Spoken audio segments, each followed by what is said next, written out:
দশম শ্রেণীর যারা ছাত্রছাত্রী রয়েছে, তোমাদের বাংলার অভিষেক কবিতা থেকে একটি প্রশ্নের আমি উত্তর দেব। প্রশ্নটি তোমরা শুনতে থাকো। প্রশ্নটি হলো, এ অদ্ভুত বার্তা। এটি হচ্ছে কবিতাটির লাইন।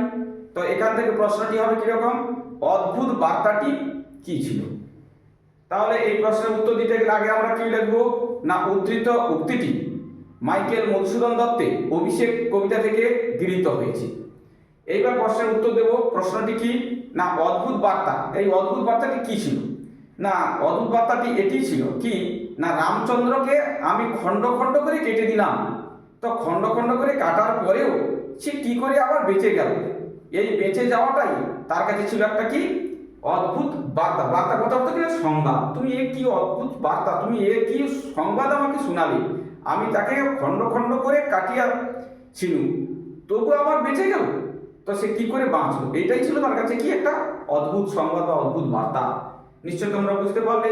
আর যদি বুঝতে না পারো তাহলে তোমরা কি করবে, কমেন্ট করবে। আর যদি বুঝতে পারো চ্যানেলটা ফলো দিয়ে সাবস্ক্রাইব করে পাশে থাকবে পরে সুন্দর সুন্দর এরকম প্রশ্নের উত্তর পাওয়ার জন্য।